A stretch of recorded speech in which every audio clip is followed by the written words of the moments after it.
Welcome to You Know Something with Dena Hey, look, I'm just here to entertain, inform, and keep this crazy train on track.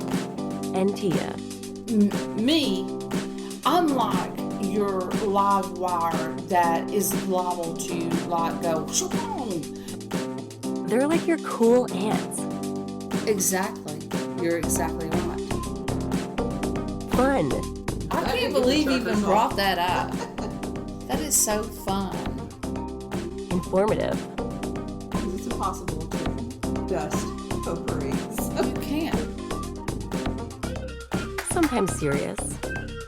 Dena, sweet child. I am almost stunned. I mean, I'm being really serious. But most of the time, not so much. A caca. I mean, you're caca and you're caca. No.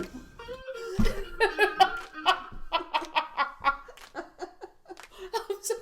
Okay, here we go. Okay. Ladies, let's go. Hello, welcome to You Know Something with Dena and Tia. I'm Dena. And I'm Tia, and today is August 21st, 2024. Yay! Tia, I'm a bit concerned about today's topic. Okay, well, if you are, then I know I am. I'm afraid we've already talked about it, but I went back. This is our 125th episode, if I counted correctly, believe it or not.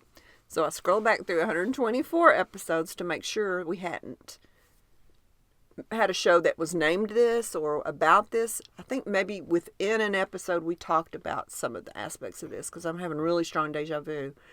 And when I tell you what it's about, it's kind of ironical.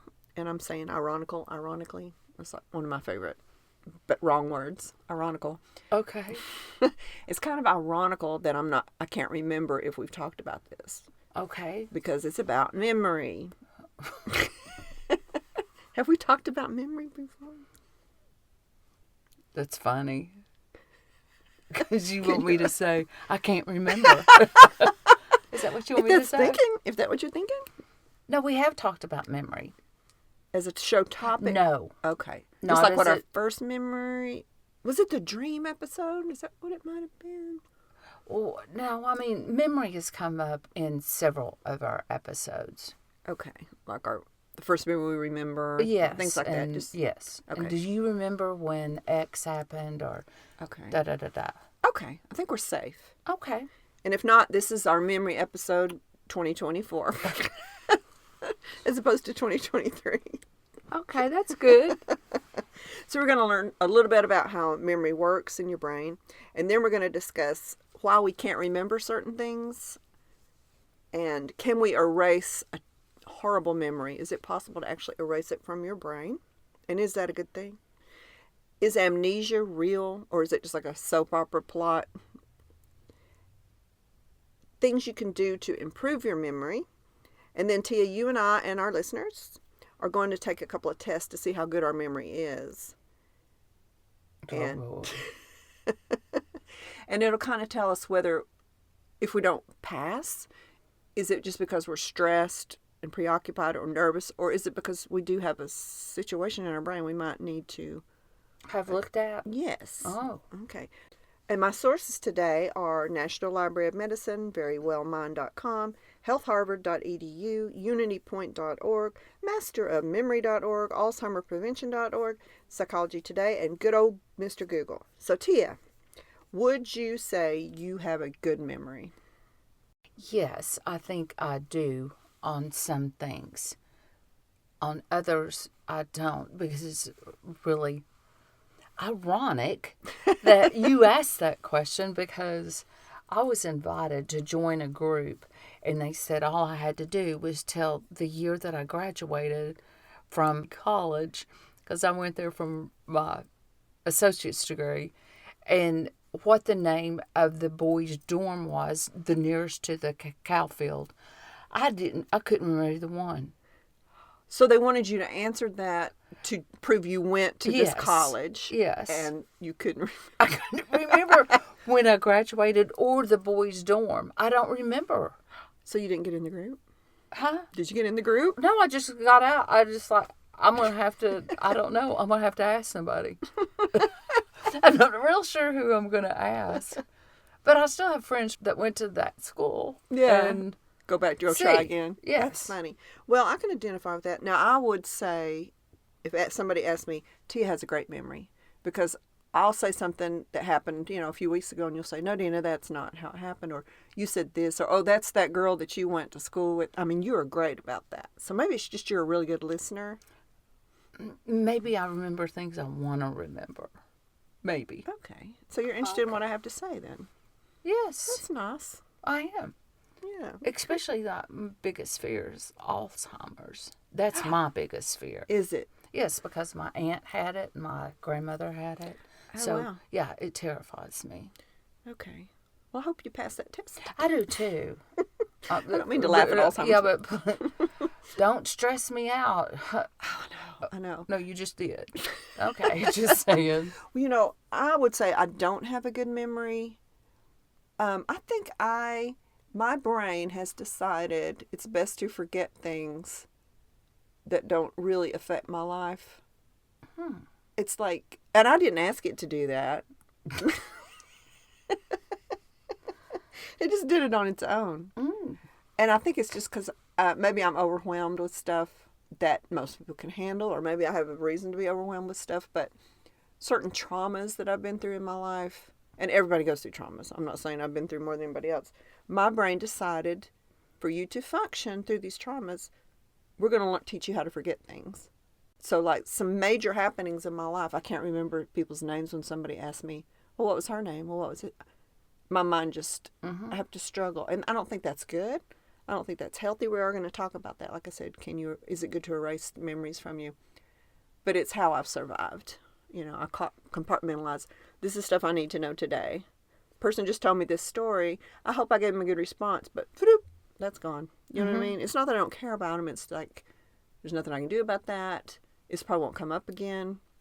If they talk about it again, I'm going to have to ask them to refresh my memory. I know I've done you that way a lot. It's not that I don't care. It's just a coping mechanism, I guess.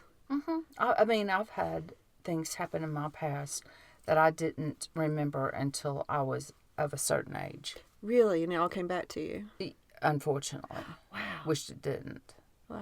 Yeah. So, Very complex, our brain, and how we remember things. We're going to try to simplify it a little bit. So how does our brain store memories? The basic functions of your brain when it comes to memory are encoding, storing, and then retrieving.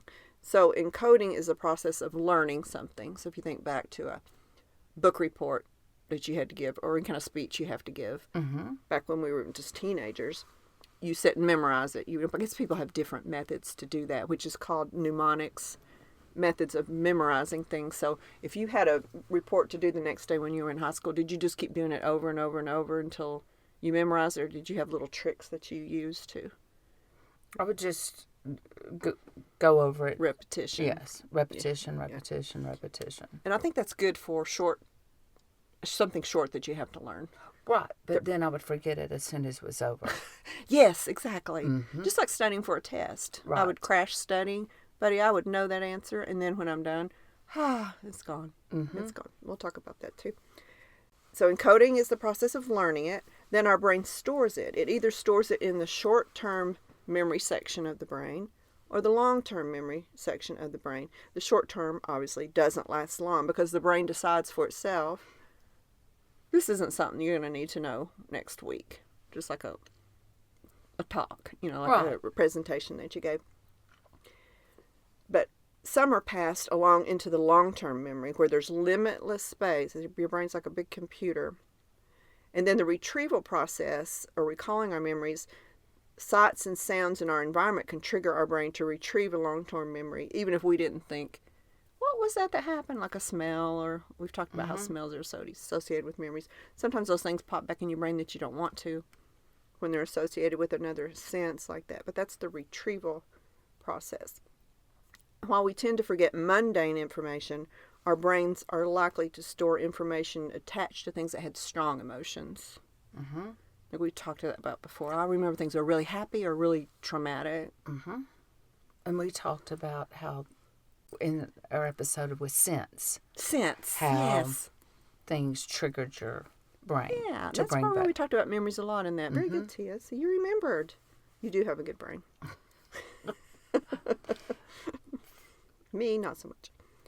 And the way it actually does it is kind of science. We don't want to get too much into the science of it because what can we do about it? We're not brain surgeons, so what are we going to do? But the brain stores memories by strengthening the connections between neurons or nerve cells in a region of the brain called the hippocampus. I think we talked about the hippocampus with probably our sense episode. These connections are called synapses and are tiny gaps between brain cells that allow neurons to communicate with each other using electrochemical systems. When one neuron repeatedly stimulates the other, the connection between them strengthens. That process is called synaptic plasticity. It can be driven by repeating the experiences. I kind of think about it like I had a friend that came to my house once. We ate lunch together and visited for a little bit. Then she left. Well, it was probably a few months before she ever came back. And she called me and said, I've missed your street. I can't remember what your street, she didn't do the GPS. She said, I cannot remember how to get to your house because she hadn't done it repeatedly. Mm-hmm. Yeah. Has that ever happened to you where you think, I know they live around here somewhere. I mean, you probably just automatically put the address into I your... always put the address in. I do. Yeah. Or maybe you just forget your friend's niece's daughter's name, because you haven't talked to him in a while. And they're like, what was that baby's name? Right. It's just... But if you talk to her every day and we're asking, how's Emily, the baby or whatever, then obviously you're going to remember something that you do every day. Or your brain just decides she's not retrieving that much, so we're going to weaken that synapses, but we'll strengthen it because she just keeps doing this every day. That's like, you said it was, 28 days to get in a habit of something where you really changes your life or you crave it or whatever. It's... Well, some people say 28, some people say 30. I mean, I don't... Yeah. So your brain builds a stronger, Right. stronger connection the more you do stuff. Absolutely. Which makes sense. The frontal lobe and prefrontal cortex also play a part in role of memory and concentration. That also controls your body movement, personality, and emotional reactions. So that's kind of where an emotional trigger for a memory might be stored. But your frontal lobe doesn't develop until later, Yes. after teenage, like in your 20s. It's all different for everybody, but I mean, when you're a teenager, it hasn't completely developed. Which is why you make poor decisions sometimes. Exactly. Repeatedly, because your memory did not connect that. You're exactly correct on that one. Yeah. You got to kind of remember that, I guess, when you around younger people that make mistakes over and over, and you're like, why did you think that happened the last time you did that? Why did you think it'd be different this time? Because their brain did not connect that. Right. How does our brain decide what memories to keep, Tia? Do you have any idea? Well, I think our brain would keep the ones that affected us most positively or most negatively. Yeah. And then I guess repeatedly, she's having to bring up how to do this, so again and again. So she obviously wants to remember how to do this every day. I mean, just like even what channel your favorite show comes on. If you didn't watch it for a long time, you might think, what channel was that on? Was that on HBO? Was on it? But if you turn it on every day and watch it, then you automatically know what channel it's on. Or you can just record everything like I do and not have a clue what channel they're on. Oh, is that right? Yeah, that's How right. funny. Yeah, and it's okay not to commit things to memory, like having a calendar in your phone. You don't have to remember what day those appointments are, because as soon as somebody tells you you're at the doctor's office, you put it in your phone, you'll get a little alert. Mm-hmm. Right, so you're not... If you set the alert. Yeah, if you remember to set the alert. Yeah, and that's just like if you lose things, like if you never know where your keys are, you can't remember where you put this or that, it says to put things in the same place. Maybe don't stress your brain to remember where they are. Just put them in the same place, and you don't have to. I do kind of think it's important that we remember important phone numbers. Oh, and I see, and Because I we're don't know. all so used to just... What happens, your phone quits Exactly. or whatever. I've had that happen before. I can't remember the situation, but they were like, well, what's your, I mean, I know my mom's phone number, but somebody I don't call a lot. Well, what's her name? And I'll have her come pick you up or whatever. Like that. My phone's dead. I don't know. Right. Okay, well, who else? Your brother-in-law. I don't know. I don't know. Yeah, his name is this. That's his number. You're right. It would be good to know your emergency contact numbers. Just for fun. Researchers found that when the brain is idle during the day, my brain is very idle during the day, simultaneous waves of neurons come together in what's called sharp wave ripples that actually shout to the rest of the brain that this memory is important and needs to be tagged for storage later that evening. So I guess if something, if you met somebody for lunch and they said, could you call me tonight at 8 and we'll continue this discussion, your brain would go, remember that, Tia. This is important that you call this person. I don't know if that's a good example or not, but maybe that's not as important as some things. But I know, but you're sitting there, you're saying if you're sitting there and your brain is idle, right, not thinking about anything, then a lot of these neurons say to your brain, oh, you've got to remember something later that evening. Yeah. Is yours good at that, or do you put it in your phone? To call somebody that, Well, just no. any kind of, I got to do this later today. I got to remember I got to do this. I say it out loud usually. I've got to remember this. So maybe I trigger my brain too. They're saying your brain does it automatically. I'm not sure mine is good at that. I think my brain is just idle all the time. There you go. But anyway, if your brain works, functions properly, that's called sharp wave ripples. It wakes up. Does your brain delete old memories? The team led by the University of Edinburgh found that the process of actively wiping memory happens, it actually happens, when brain cells remove AMPA receptors from the connections between the brain cells. Over time, if the memory is not recalled, you don't recall it back up, the AMPA receptors may fall in number and the memory is gradually erased. That's kind of scary to think about.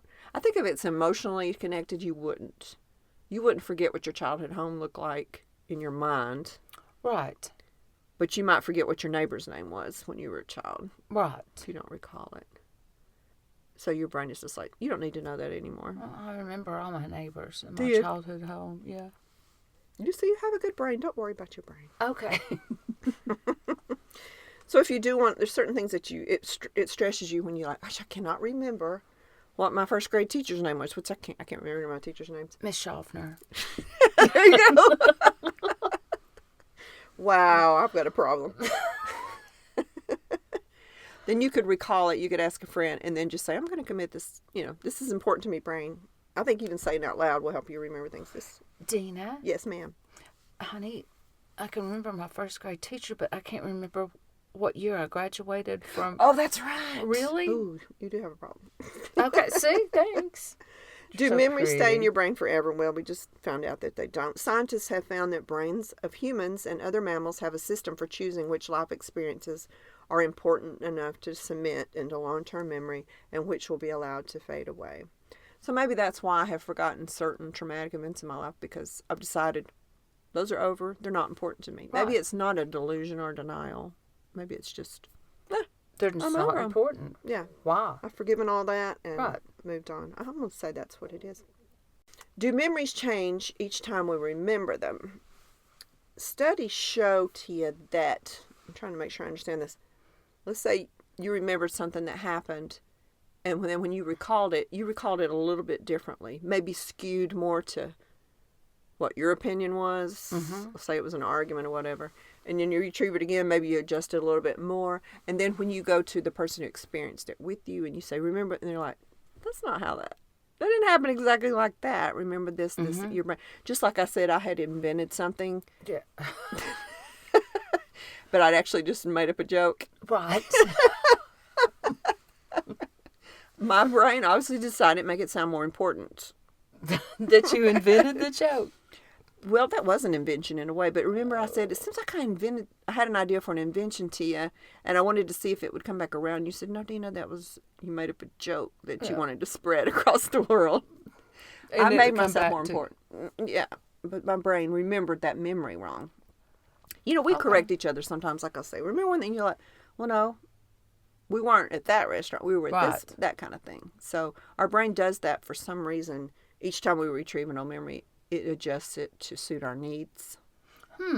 So like a group of people who experience the same thing. I think that'd be kind of like a crime happens and there's several witnesses. And then a year later or more, there's the court date and everybody comes and they all remember it differently.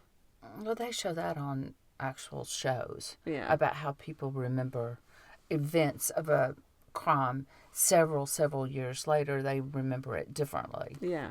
And it's because of your past experiences, your emotions, how you imprinted it, your opinion in your mind. You know, a lot of times they'll say, because they interview you right when the crime happens, they'll say, would it refresh your memory to read the report you gave? Yeah, the that day?" transcripts. Yeah. Yes. Because they'll be like, I don't remember. That was 5 years ago. Yeah.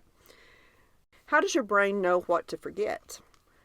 The currently known mechanisms for active forgetting includes neurogenesis-based forgetting, interference-based forgetting, and intrinsic forgetting, the latter term describing the brain's chronic signaling system that functions to slowly degrade molecular and cellular memories. I have no idea what all that means, but you could forget stuff because of trauma. You could forget stuff because it's not important, and you could forget stuff because you have a brain injury, obviously. Mm-hmm. And as it heals, that may come back. What you remembered, it may not. If something happened to you, you know, like when Princess Diana was in that horrible car accident, everyone died but the bodyguard, and he's in a coma. Mm-hmm. And everybody's like, wake up, we want to know what happened, because there was so much speculation and conspiracy. And he couldn't remember. He's like, the last thing I remember is getting in the car. Right. Yeah, so his brain, it was just so traumatized that was erased. You know, maybe that was psychological, I don't know. But I remember being very frustrated, like, you don't remember anything that happened. So is amnesia a real thing, Tia? I think it is. Do you? Mm-hmm. Let's find out. Okay. Is it like a movie plot? In the real world, most profound amnesic syndromes have a clear neurological or psychiatric basis. True dissociative I was going to say magnesia. Okay. That's something else. True dissociative amnesia, or they call it a fugue state, F-U-G-U-E, are rare. So normally it's temporary from a head injury Mm-hmm. or a psychological, trauma. Right. And you need to go to therapy to have it remember it properly. You're blocking it. But to be truly an amnesia is very amnesiac. I don't know if they're being an amnesiac. Is very, very rare. So, somebody uses as an excuse, like committed a crime, and they're like, I don't know who I am. I don't remember. Most people know who they are. They just forget a certain section of time. But the movies where people wake up and say, Right. But what's my name? It is real. It's rare, but it's real. Very rare. Yeah. The most profound amnesic syndromes usually develop as a result of neurosurgery, a brain infection, or stroke. Mm-hmm. And that's just a certain section of your life normally. You still know who you are generally. Right. But you might think you're younger than you are. You might not remember people around you. But usually know who you are. So, unless they cut that part out of your brain. If you have to have brain surgery, that cuts out a certain section of your brain. And with strokes, a lot of times it will come back. But we overlook these facts to make good movies. Lots of good movies. Do you remember that movie 50 First Dates with Drew Barrymore? Mm-mm. And Adam Sandler? She could remember 24 hours. Well, no, she could remember until she went to sleep. So he met her and thought she was great. They went out on a date. He took her home. She went to sleep. He saw her the next day and she had no idea who he was. So What was that called? 50 First Dates. No, I didn't see that movie. It's really a sweet romantic comedy. So he asked about her to other people and they said, well, she injured her brain. I think it was an injury and not psychological. But anyway, so every day he had to date her the first time again. She had to fall in love with him every day. Wow. It's really cool. I won't give away anything to it about it, but it's really sweet. Well, it's okay if you do. Yeah. I mean, he had to treat her like the great way you treat somebody when you first meet them. Like For wine and 50 dine 'em. times? Yeah, I can't remember if it was literally 50 times. Every day he had to start fresh. Wow. And he was willing to do that. And she fell in love with him every day. But he had to go through that part where she's like, who are you and why are you flirting with me? It's good. It's a good movie. I recommend. How far back can we remember? You and I talked about this. And I think my memories are like 3 to 4 years old. When I think about the house I was living in, I would have been 3, almost 4. Is that about the same for you? Well, the question you pose is what's your earliest childhood memory? And I said something around when I was 7. However, Oh, I remembered that I wish I could redo, and it was when I was 3, sitting in the car seat. oh, that's right. Well, I When you wasn't peed in your a car pants. seat. I was in the seat of the Yeah, car. there were no car seats back Right. then. Exactly. And you peep it in your pants. I was going to leave So that was part traumatic. out. Yeah. Yes. So you were about 3 then too. Yes. That's about average. It says 3 to 4 years old to have primarily experiential memories. More solid memories are 4 to 7 years old. Adults who experience traumatic or abusive childhoods report a longer period of childhood amnesia and usually start remembering things around 5 to 7, which I could understand. That would stunt your memories because you don't want to remember, Right. if you had a horrible childhood. Yeah. Do memories still exist if you forget them? Memories exist independently in the mind. Forgetting is just a blocking of the access to them. The memory still exists, even if you can't recall it, like a hard drive. And just the address is lost on your hard drive. Your hard drive's not connecting. But we did say that the brain will eventually wipe stuff out that's not important. Can you regain a lost memory? In many cases, it may be reversible with treatment. For example, memory loss from medications may resolve with a change in a medication. You're taking too much medication. You just Wow. can't remember what you did. I'd say that would be like short term, not your past memories, I would think. Nutritional supplements can be useful against memory loss, Tia. Now, your little pill box, do you have anything in there for memory? No, but I actually saw something that I'm thinking about getting. Like brain something? Yeah. I think I've been getting that Food too. for the brain. Brain food? Yes. We'll talk about that too. And treatment for depression may be helpful for memory when you lost your memory because of depression. How accurate is our memory? Today's scholars recognize that memories are reconstructive rather than reproductive. Rarely, if ever, are memories exact replicas of the past. Instead, memories are often stitched together into plausible but not necessarily accurate narratives based on our beliefs, our feelings, intuitions, guesses, and memory fragments, which is what we talked about.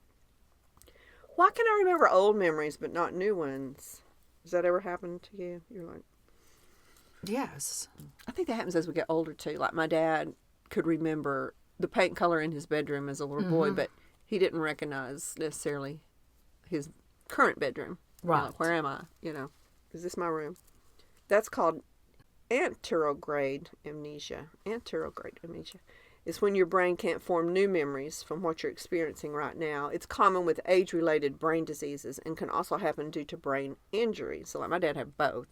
He was 92 plus he hit his head. So it can be caused from concussion, Alzheimer's, dementia, traumatic brain injury, and a brain infection.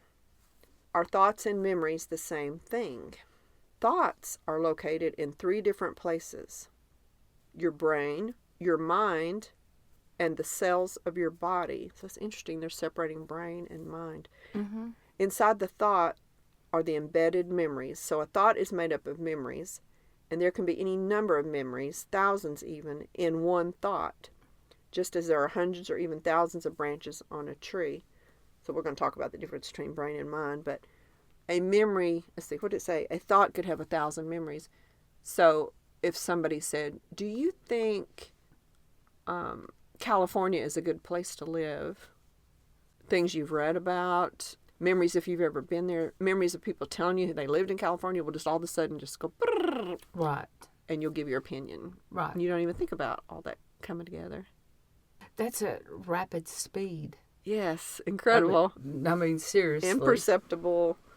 I never thought about that before. So your thoughts come from thousands of memories, whether it's something you read or heard or saw yourself. Right. Wow, that's cool. What's the difference between your brain and your mind? The brain is that goopy macaroni salad. there's that. It's an organ. I always get confused if a brain is an organ or muscle. It's an organ. Although they say exercise your muscle, but this says it's an organ that controls bodily functions, while the mind is your abstract sense of consciousness that manifests as mental phenomenon. So your brain produces what the mind contains. It's hard for me to grasp that concept. Does that make sense to you? Mm-hmm. Okay, so Because I'm sitting here like letting it, I'm having my brain to process this and it's hitting my mind. okay, cool. So right now we're expanding what's going into our brain, which will make up new things that we know in our mind. So our I mind. don't know about new things going into I'm just processing what we're doing right now. Okay. And I'm trying to make it make sense. So, Okay. So your brain is taking it in and your mind is processing. right. Okay. Okay. Have you ever thought this isn't in my notes, but and I don't know if I can say this right, but have you ever thought about how your brain is analyzing your brain? Like, why am I feeling sad? Or what? And your brain is actually analyzing what your brain is actually doing. You know what I'm saying? Mm-mm. Okay. You know something? Stick to the Yeah, notes. stick to the notes. Let's not go on your tangents because they never make any sense. Well, your brain could work on a pain in your stomach. Your brain's trying to figure out why your stomach's hurting. Okay. But your brain can't figure out why your brain is doing what your brain is doing. There needs to be an outside organ that analyzes your brain. There's not. Maybe that's a therapist. Okay. Oh, I know people listening know what I'm trying to say. There are debates, Tia, about the difference between your brain and your mind. However, one thing is for sure, mind skills can be trained. Your brain function can't be changed by yourself by just thinking. It can be changed by other things we'll talk about, but your mind and how you think about things can be changed. You can control that. Mind skills such as decision making, problem solving, creativity, and communication can all be trained over time to increase the effectiveness of the mental process in your brain. So again, that's kind of like, woo, going over my head like, well, no, I agree with that. okay. So your mind can help improve how you think, but you can't Right. really change your brain. It's a little macaroni. Exactly. But you can do things like problem solving skills or, you know, like to keep your mind, you know, sharp, whatever. You can do puzzles. You can do, you know, word scenarios like math or whatever.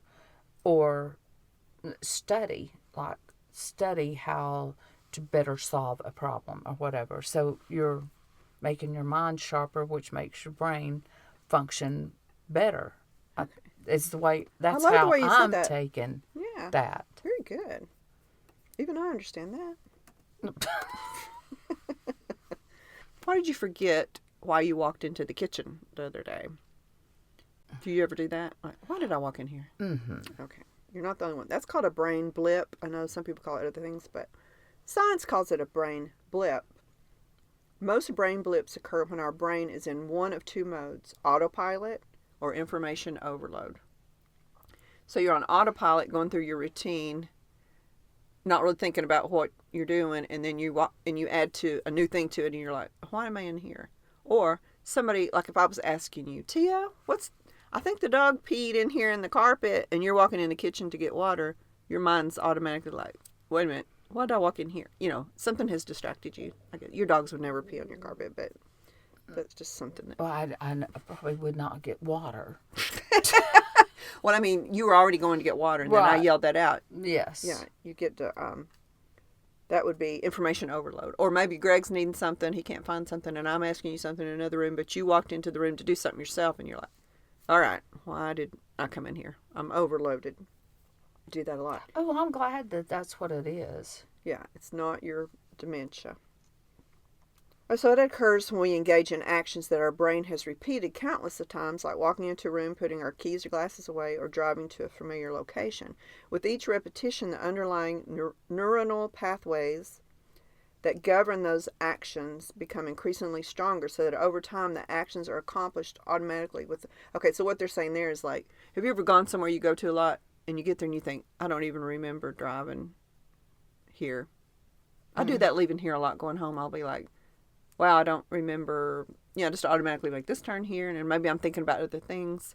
So I don't have a memory of driving home. Okay, I've never not had a memory of driving somewhere else. Oh, really? Huh? Not that I can remember. You don't realize how much you say that, do you? Autopilot mode is highly effective in allowing us to accomplish routine tasks while also allowing us to simultaneously attend to novel information. So let's say you had some dishes in the sink. Let's just pretend that could possibly happen. And I was here. We just had lunch. And I'm sitting at the counter talking to you and telling you an interesting, riveting story like I do. And you wash all the dishes or load the whole dishwasher and clean the counter. And you don't even realize that you're Now, I've listening. done normal things that I do, like a house cleaning or something. I'll be like, wow, I already did that. Yeah. I didn't even remember. Yeah. Now that I can do. Yeah, It's like just you might be not on your the- phone talking to somebody you haven't talked to in a while, have your little earbud in, you clean the whole house, and you don't even realize you did it. It's not like a icky thing that you had to do because you were talking with your Right. something new and novel. That's what it has to be, new novel information while you're doing that thing. That's why I enjoy listening to a podcast or music when I clean, because I'm focusing on that, going through my boring routine, and don't even realize I'm doing what I'm doing. So, what you do when you forget why you walked into a room, what do you think is the thing to do? Okay, this is what and you're going to go, that's not it. We'll see. It Okay, might be. but I'm thinking, oh, wait a minute. Let me just sit back down and it'll shove it up in my head. And so and I get back up and then bam, there it is. Okay. Go back to the room where you first thought. Oh, okay. And which is kind of like what you do. Yep. Yeah. Because what happened, virtually and maybe literally, you left that memory in that room. If you were sitting on the couch and you said, ooh, I need to go take that meat out to thaw, move it into the fridge, out of the freezer, and you get up, something distracts you, and you, why did I come in here? You left that memory sitting on the couch in there, so go back and get it, because that memory is associated with you being sitting on that couch and the whole thought. That works for me. I always turn around. I feel like an idiot, but I'm like, okay, I'm going back to my room. Usually on the way back, it occurs to me what, and then I walk back. But I just did that the other day, so that is an effective tool to remember it. And you quite literally left that memory sitting on the couch. The most common brain blips include, so you don't feel bad, misplacing commonly used objects like keys, glasses, or wallets, passing an exit that you take a lot. I've done that before.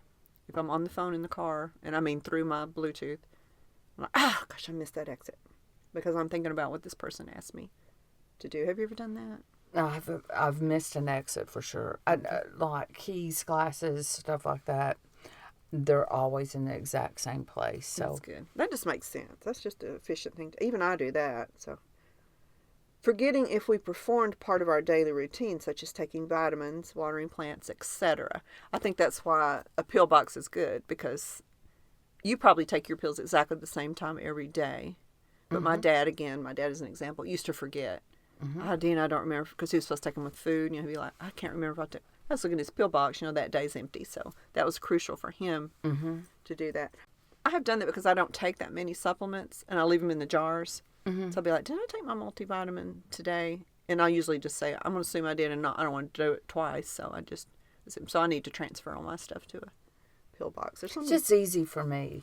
Yeah. I mean, I take some in the morning when I get up and then when I go to bed.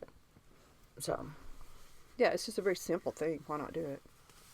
Okay, so there is a technique called PLR, pause, link, rehearse, that can help outsmart both the autopilot and the information overload brain blips. So step 1, you pause. Before beginning an intended action, such as standing up and walking to the next room, take a 10-second pause from whatever action or thought you are engaged in.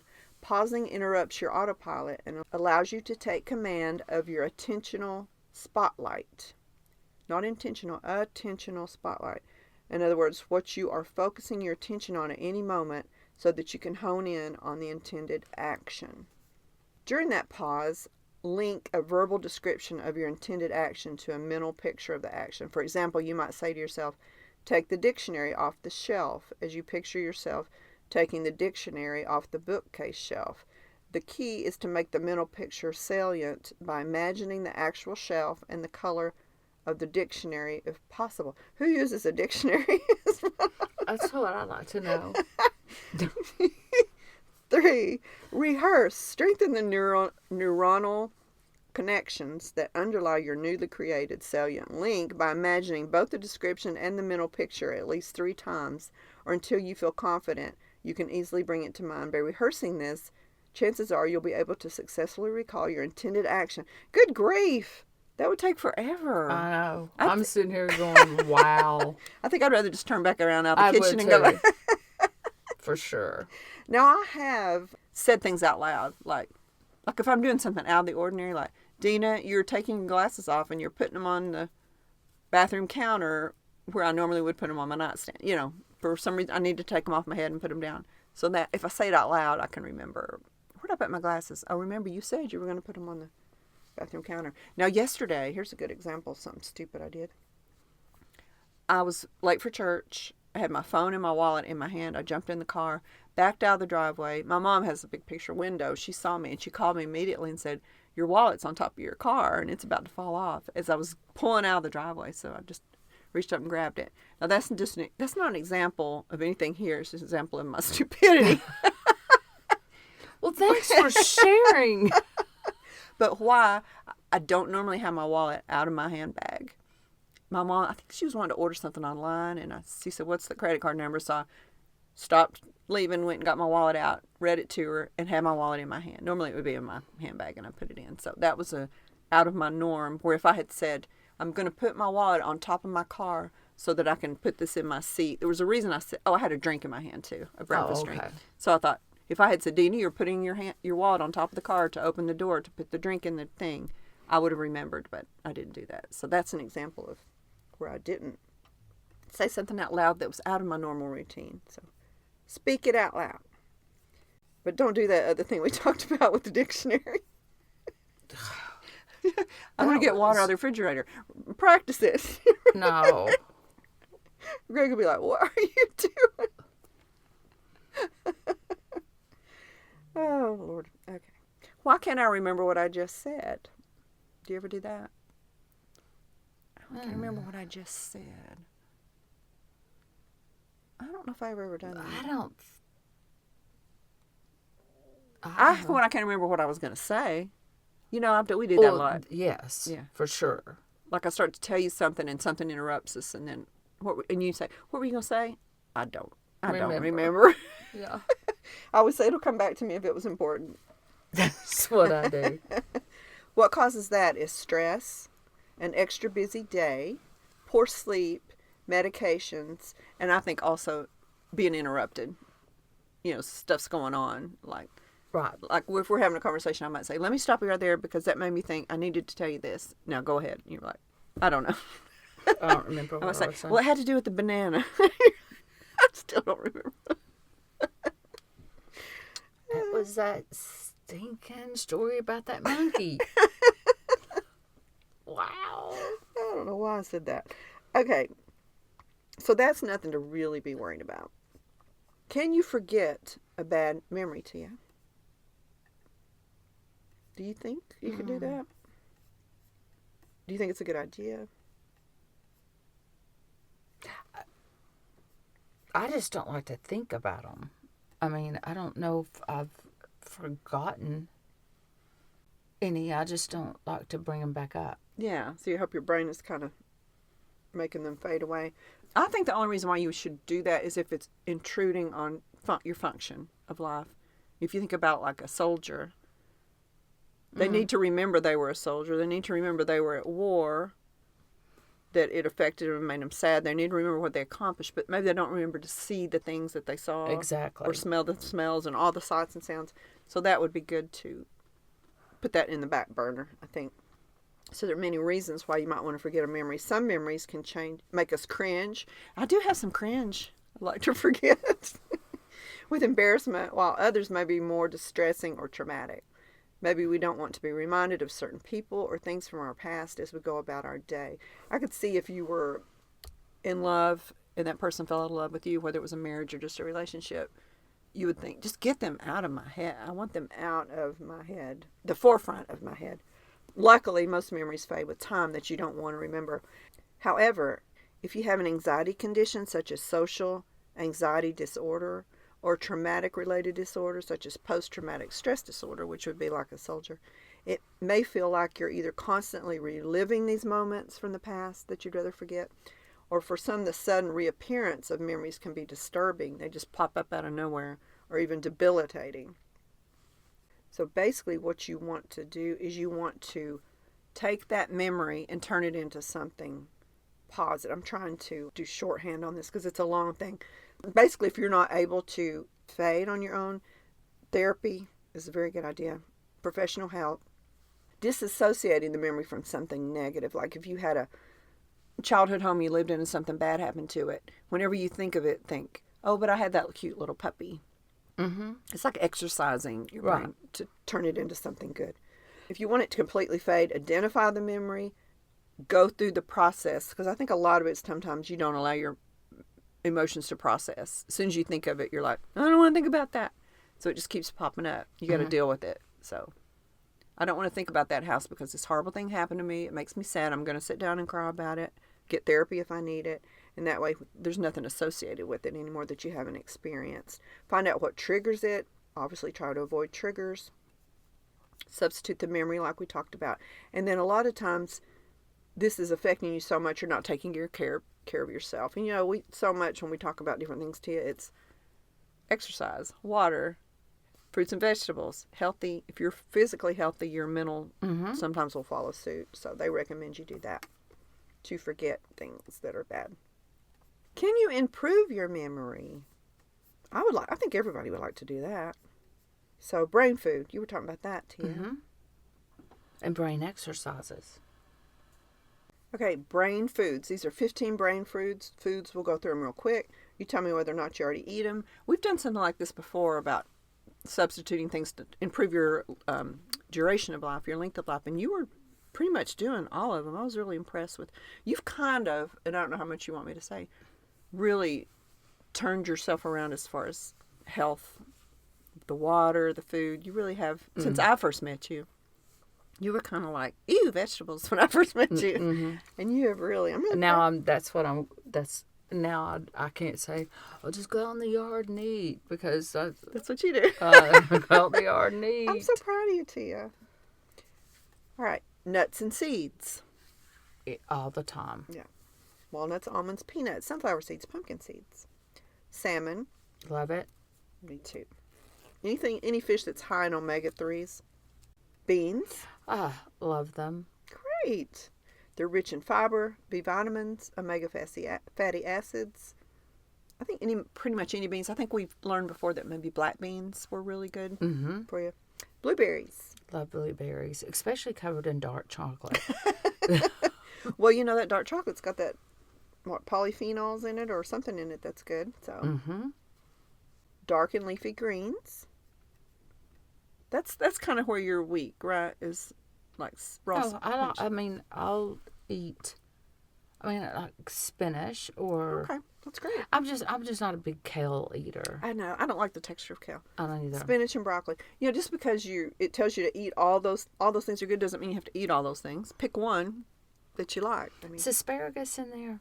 I love asparagus. I do too. I don't see asparagus. Okay. Interesting, but I know it's not bad for you, except your pee-pee smell. Lean red meat. Now, I do love a steak. I do too, but I've cut myself off all red meat now. You have? Mm-hmm. Tia, who are you? I know. Scary, isn't it?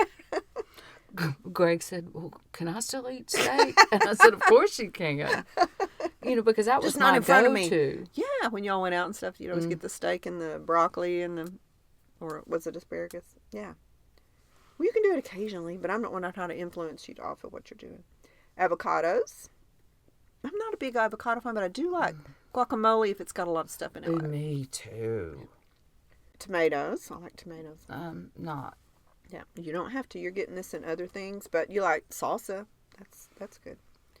Whole grains. That's a little tricky because a lot of them will say whole wheat is not whole grain, I don't think. Whole grains contain complex carbohydrates, omega-3s, B vitamins, which all support normal brain function. That's a complex carb. So I think you need to really read, like if you're getting bread, make sure it's whole grain, not whole wheat, right? Right. Red cabbage. I'm not a big cabbage. Brown rice. Okay, love brown rice. Yeah. Green tea. Not a big tea drinker at all. Yeah, that's okay. But see, you don't drink soft drinks. It's not like you're substituting. You drink water, you drink juices, things like that. Red wine and grapes. Obviously, if you're alcoholic or have liver issues, you don't want to do the red wine because you can get it from the grape. Get the benefit from the grapes. What were you going to say, honey? I'm sorry. Well, see, I realized because I love grapes, but it's the red grapes that are the best for you, not the white ones. Yeah, it's even the skin, I think, in the red grape. You know how that's like a kind of texture in your mouth when you eat a red grape. You don't get it when you eat a green grape. It's kind of almost dries your mouth out in a way, like a dry red wine. That's what it is, yeah. Dark chocolate. There we go. They really support brain function, and it can delay the the effects of Alzheimer's. It protects against free radicals. Obviously in moderation, because dark chocolate, when it's manufactured, has sugar put in it, sugar and fats. Quinoa. I love quinoa. It's a good rice substitute. So I think a lot of us can do those. You don't have to eat them all, Supplements. Let's see if you're taking any of these, Tia. Since you're the pillbox queen. B vitamins, 6, 12, and 9. Yes. Folic acid is in that 9. Caffeine pills. Why? No, I don't do caffeine pills. I do caffeine. I mean, how do you get your caffeine? Cup of coffee in the morning, black. Caffeine pills and powders aren't a good idea because of the risk if you overdose. But you can enjoy coffee guilt-free as long as it doesn't worsen your sleep or make you jittery. Some people just cannot process that caffeine. Some might be good for your brain. It's a stimulant that helps perk you up. Plus, it promotes energy by blocking brain receptors for a chemical called adenosine. So you're doing so good. L-theanine. It's a natural amino acid. Now, it may be called something else, like a brand name. You may be taking it and don't even know you're taking it. That's what you get in green tea. So you might look into that if you're not. L-theanine. Omega-3s, we talked about that. Maybe you're not a fish eater. A lot of people don't like fish. So you can actually take omega-3s. Vitamin E or eat nuts. I take a vitamin E Do you? supplement. Yes. My doctor told me to take one too. He said you need a little extra for that. You have to eat a lot sometimes to get the amount of stuff that a supplement can give you. Ginkgo biloba is good for memory. Helps you, but I don't think it's like a necessary thing. If you're having memory lapses, I don't know that it builds up your memory, but it helps you if you are having memory. Do you take ginkgo in anything? It's not called that, but it could be one of those brain. See, like all these things that you're saying, every single thing I have, it has all those in it. Okay, so it's a combo called something else. Yeah, so you could look on the bottle, and I'm talking to our listeners since you've already got it together, girl. Well, no. Ginseng, curcumin, CDP choline isn't sold as a dietary supplement. Instead, it's a prescription drug. No. According to researchers who reviewed 14 studies, there's decent evidence and it can benefit memory in elderly people who already have memory problems. So that'd be something to treat, not preventative medicine. So, yeah. So, yeah, I would look for something, and I'll include some links of, like, the brain, because I get them all the time, too. I guess when you reach a certain age, Google knows and starts sending you. You might need to take the supplement. Okay, how are you with names, Tia? Remembering somebody's name after you've met them, say, once or twice? Depends on what the effect that person had on me. If it's somebody you really liked, you're going to commit their name. Well, or again, if they affected me positively or negatively, I'm probably going to remember their names. Okay, I'm terrible at names. Okay. When somebody introduces, like if you introduced me to somebody new at an event or whatever, we said, "This is Elizabeth, Dena," and I said, "Hi, I'm Dena." Immediately, I've forgotten that name. And then if I'm talking to again during that party, I'll probably say, I'm sorry, I've forgotten your name. And then I'll probably remember it. Yeah. And you'll tell me something about somebody and I'll say, who? And you'll say, Dena, that's that person that you met last week, Or if there's many people that you know the same name, that really confuses my little brain. Yeah. All right, here's some ways to remember people's names to you. And I think this is something everybody could improve on. And I think it's a good thing to know. I mean, it's just a good social skill, don't you think? Because it makes people feel good when you remember their names. And I'm bad at it. All right, here's some tips. Use the name. So you introduce me to your friend Elizabeth. I say, hi, Elizabeth. My name's Dena. Mm-hmm. Which I don't usually, I'll just say, hi, nice to meet you. I'm Dena, Or you let the person introduce you and you say it. So you don't even say anything but hi. And you're probably distracted with all the stuff going on and the next person you're going to meet. So say the name out loud. This helps solidify the name in your mind and shows the person you're paying attention. Psychologists say people love to hear their names. I don't know if that's true or not. But see, like what I do, just a little bit back, like, let's say a waiter comes over. Mm-hmm. Hi, my name is John. John, that's what I'll say. John, that's your name? Yes. There you go. Okay, John, thank you. Yeah, you keep using it. And then Right. Very good, Tia.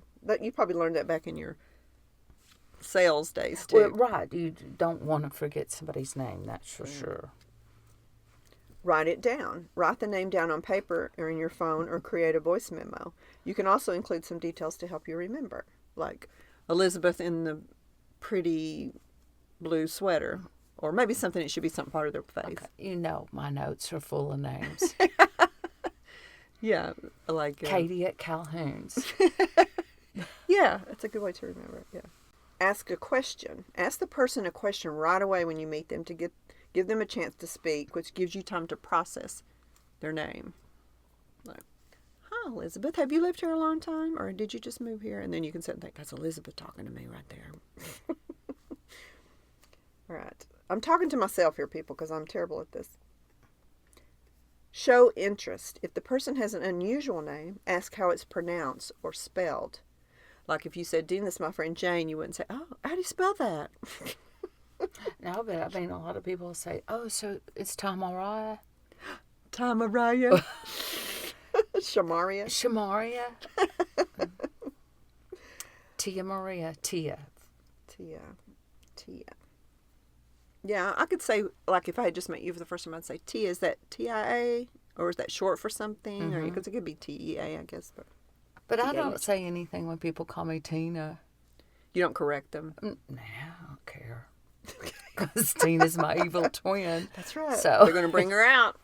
Bring her out if you don't, too. Call me Tina one more time. Visualize. Try to visualize an image while saying their name out loud. For example, if someone has, this is not nice, someone has big ears and their name is Brian. Sorry, Brian. I have a Brian in my family. You could imagine a brain coming out of their ears. Okie dokie. Or not. Wow. Or not. I'd be going, oh my gosh, you have a brain coming out of your ears. I know what they're saying, though. You kind of imagine. That's I bet the girl you with anything people say. Tia, tall hair Tia.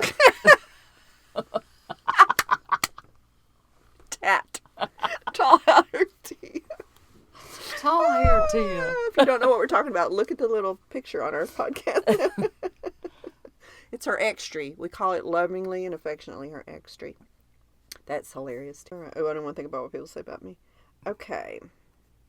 Don't imagine brains coming out of Brian's ears. I don't recommend that. Repeat the name when you're first introduced. You can always try to make a rhyme out of it. Oh wow! I mean, Tia, Mama.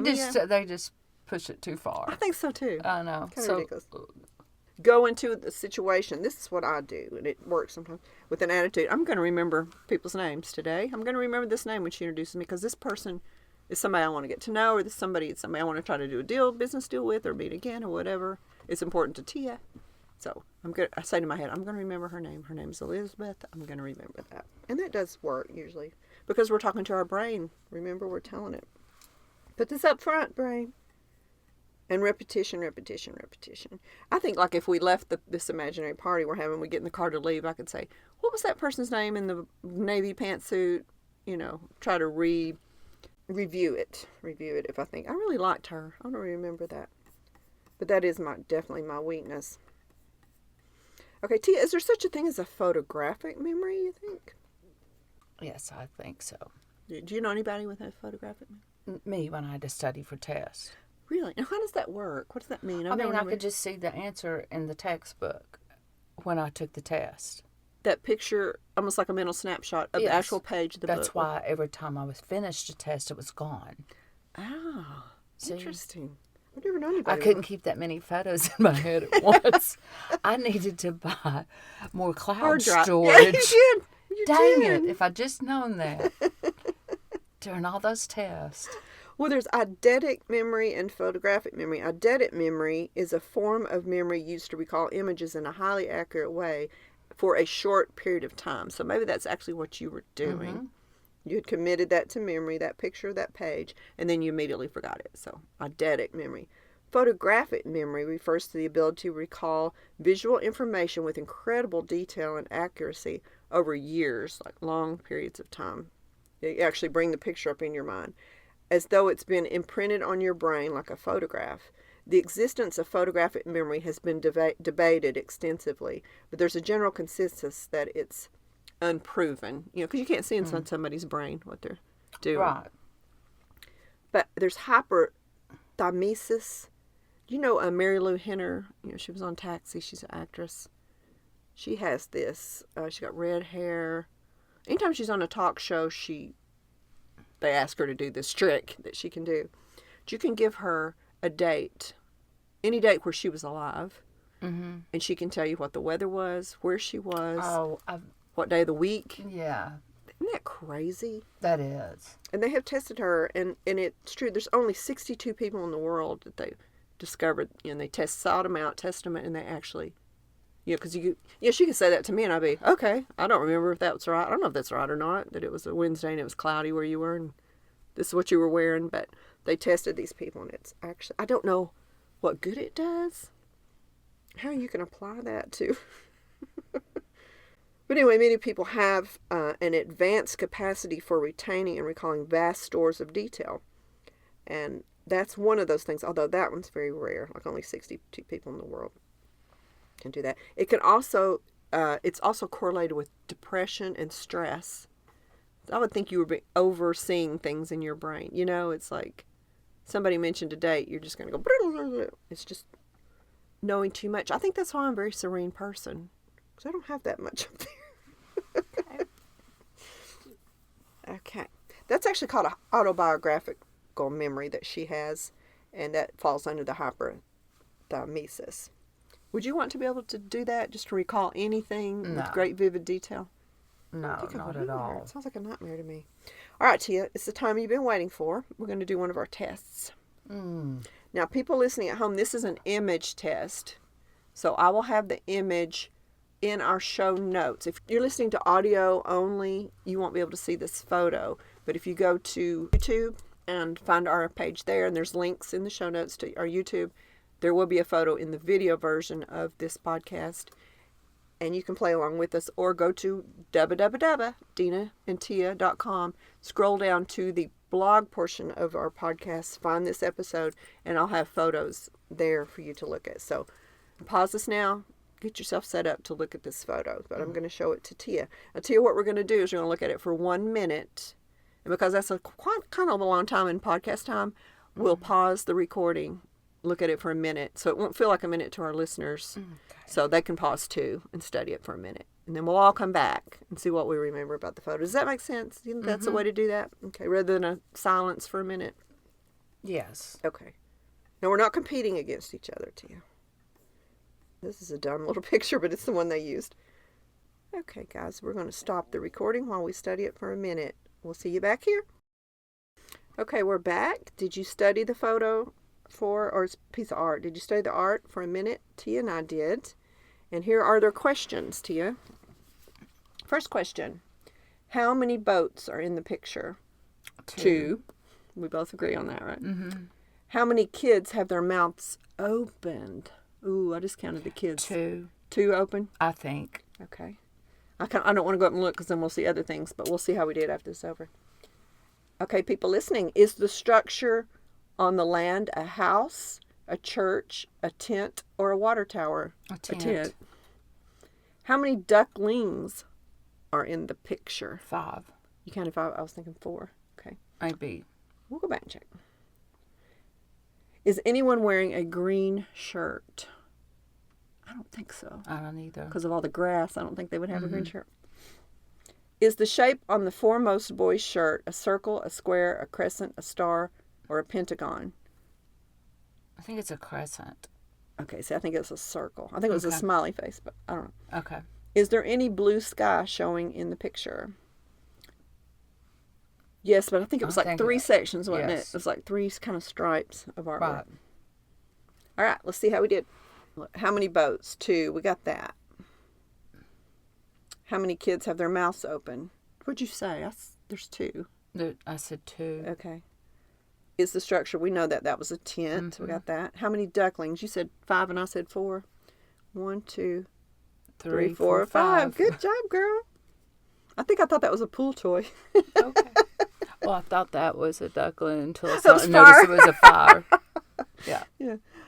Is anyone wearing a green shirt? No. And I only thought that because of an artist. I thought I wouldn't put a green shirt on somebody and standing in grass.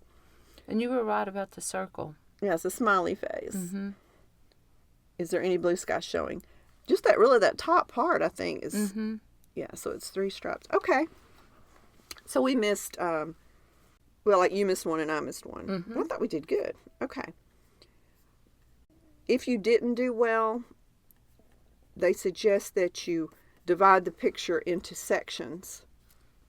You know, like, okay, top left, there's 3 trees. I thought they were going to ask how many trees there were, so that's the first thing. Too. Did you? So I thought that section has got 3 trees and a mountain. This section's got 3 ducks. And for me, it was better to think of objects, not sections, like 6 trees. That's what I would. That's exactly what I did. That's what your brain was did. objects. Okay. How'd you guys do listening?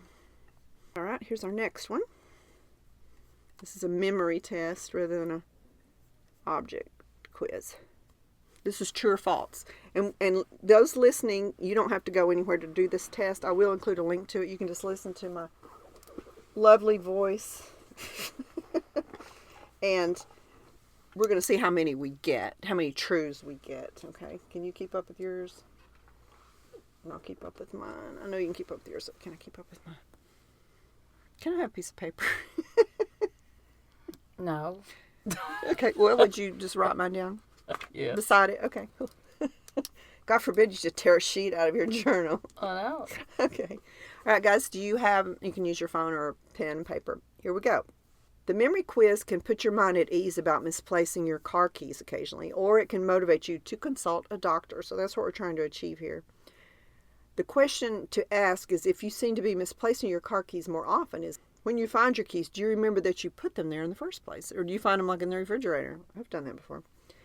After answering the 15 true and false questions about your memory, the total yes answers are calculated to determine if your brain is functioning okay.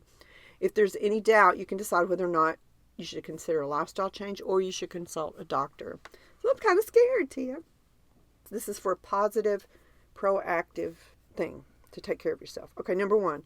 From time to time, I forget what day of the week it is. I have a feeling all these questions we're going to say, well, what do you mean? This is, because it's like, how long do I forget? Let's just answer it. Okay.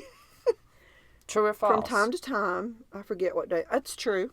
I mean, it takes me a minute. Or I'll look at my watch to double check. Okay. What about you? No. No. Okay. Sometimes when I'm looking for something, I forget what it is I was looking for.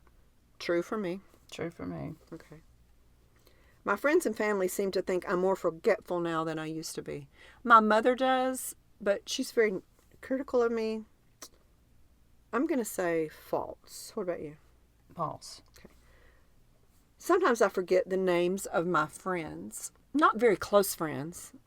Acquaintances I do. I'm going to say false. What about you? False? False. It's hard for me to add 2-digit numbers together, like 24 and 74. False. Without writing them down. I write them in the sky. Does that count? That's fine. You're remembering. Okay, so false. I frequently miss appointments because I forget them. False.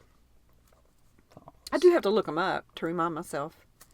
Is that this Tuesday or is that next Tuesday, but I don't forget them. I mean, I don't miss them. That's the key there, I think. I rarely feel energetic. True or false? That's false for me. Small problems upset me more now than they once did. False for me. Is that false for you? Mm-hmm. It's hard for me to concentrate for even an hour. Let me think about that. Hard for me to concentrate. Hard for me to concentrate. Yeah, I have a hard time concentrating. That's true. I often misplace my keys, and when I find them, I don't remember putting them there.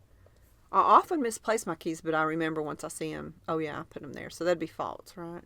Mm-hmm. Okay. I frequently repeat myself. Do I? That'd be only for you to answer. No? Okay, you don't either. Sometimes I get lost even when I'm driving somewhere I've been before. Sometimes I get lost. No for me. Sometimes I forget the point I was trying to make. I get sidetracked. I'm going to say true. Sometimes. Sometimes. Yeah, I do too. If it said a lot of the time, I'd say false. To feel mentally sharp, I depend on caffeine. I don't depend on it, but it helps. I'll say false. It takes me longer to learn things than it used to.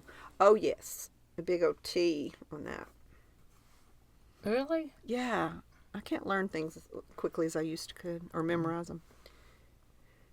Okay, so add up our truths, if you don't mind, Tia. Add up yours listening, your truths, and then I'll tell you what it means. You had 3 truths. I had 2. Okay. 5 to 8, your brain is functioning okay. By learning to relax and maintain a healthy diet, your brain can function at even higher levels. So we did really well, Tia, and I think we kept each other honest about it. I'm not trying to brag to you at home that might have a 5 to 8, but anything under 5 is pretty excellent. So 5 to 8, your brain is functioning okay, but you need to learn to relax and maintain a healthy diet. Your brain can function higher. You can improve your brain. 9 to 12 truths, your brain is in danger. Check your diet today. You can reduce brain drain and memory loss with vitamins, brain foods, herbs, yoga, and meditation, and appropriate medications. 12 to 15, your brain is running on empty. You should see a doctor. You can refuel your brain and prevent further memory loss with food, vitamins, herbs, exercise, and medication. Now, I don't mean to make a lot of this, but if you're in the 12 to 15, if every one of those was true, how did you even find this podcast? And how did you even listen all the way through? Mm-hmm. How did you remember how to work your phone? No, but seriously, yes, do something now because that's critical. I'm kind of proud and happy the way that turned out, Tia. Me too. I was kind of concerned. So, Tia, on the way over here, I was listening to a memory podcast because I thought I'm just going to learn as I come, get some more information. And there's actually mental Olympics. Tia, what you do, you compete across the country, and then there's a big championship of memorizing. And there's a guy I was listening to on the way over here named Jonas Weiberg. He memorized the entire dictionary. Now, the way he learned to do that, mnemonics is where you use tricks to learn things. I think we did mention that. And he memorized the entire dictionary there was 900 words in this dictionary that he had to learn. So he took 9 people in his mind. He made them up. I think you could do people you know. The first one was like a school teacher, female school teacher. He assigned 100 words to her. Once he learned all those 100 words in his mind, then he said that she died. She died and went away. I think you could make him just walk out the door. You don't have to kill him, I don't think. So he did that with 9 people, and by the time he finished, he had learned 900 words. For some reason, when you're trying to remember something, people have learned, memory experts have learned, you have to associate with something else. If you're trying to remember like 10 digits, like some people memorize pi, which I forget how many digits pi is. You assign like a 3, you assign it a shape, like a heart. Some of it makes sense, some of it doesn't. He said he assigned the number 10 to drums because it's a stick and a drum setting up beside it. Mm-hmm. So then he thinks drums, drum and a heart. For some reason, your brain thinks of numbers as calculations, not objects. To me, a number is a shape too. I don't know why you couldn't just remember that's what that number looks like. That's an art. That's a 1. That's what it looks like. But for some reason, associating it with something else. Then he also remembers it by, like, taking a suitcase in his mind. In this pouch, he puts 5 numbers. In this pouch, he puts 20 numbers. You have to associate memorizing with something else. It's like Roy G. Biv, the rainbow. That's a mnemonic. Red, green, blue, red, orange, yellow, green. It's not working for me. Green, blue, indigo, and violet. And religion, he said religion also plays a role in memorizing, because like Jewish boys will have to memorize the Shema and a bar mitzvah and recite it. Catholics have something they have to memorize. I'm not sure what they have to memorize. And preachers who went around before they had phones and computers needed to be able to give a sermon when the opportunity arose. They're walking along and they see a group of people and they go over to give a sermon. They had to have memorizing skills. So that's really where memorizing long speeches came from, was for religious purposes, which I thought was pretty interesting. So, my question to you, Tia, is do you think we could do that? Could we enter Memory Olympics? No, I don't want to. Have zero desire. Do you think I could do it? Probably. Okay. I think that would be fun. And they're actually called athletes. Does that appeal to you more and you get a medal? Does that appeal to you more? All right, so what did we learn today, Tia? Our brain. Too much. Way too much. Our brain stores memories. Healthy diet helps your brain. Exercise helps your brain. Learning new things, like you said, learning a language or whatever helps your brain. Getting enough rest helps your brain. Staying positive helps your brain. I don't think we covered that, but that was one of the things. Put things in assigned spaces so you won't lose them. And seek help if you got 12 to 15 on that memory quiz. There is an issue at hand. I hope there's not anybody listening that did get 12 to 15. If they did, they already forgot they took the test. Yes, they did. I'm sorry. I don't mean to make light of it. All right, so we're telling you again, if you make 12 to 15, go to the doctor again. All right, Tia, I love you, love you, love you. And thank you for talking to me about brains and memories. And I'm kind of pleased with how we did.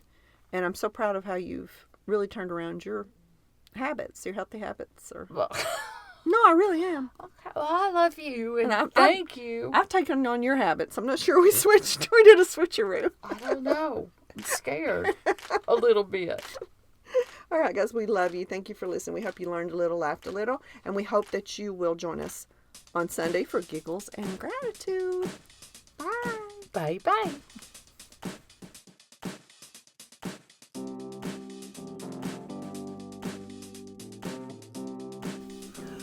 We would love to hear from you. Leave your questions or comments on our voicemail by visiting our website at denaandtia.com. Your message may be played on the show. You can find our Instagram and Facebook links there too. Again, that's denaandtia.com. Thanks for listening.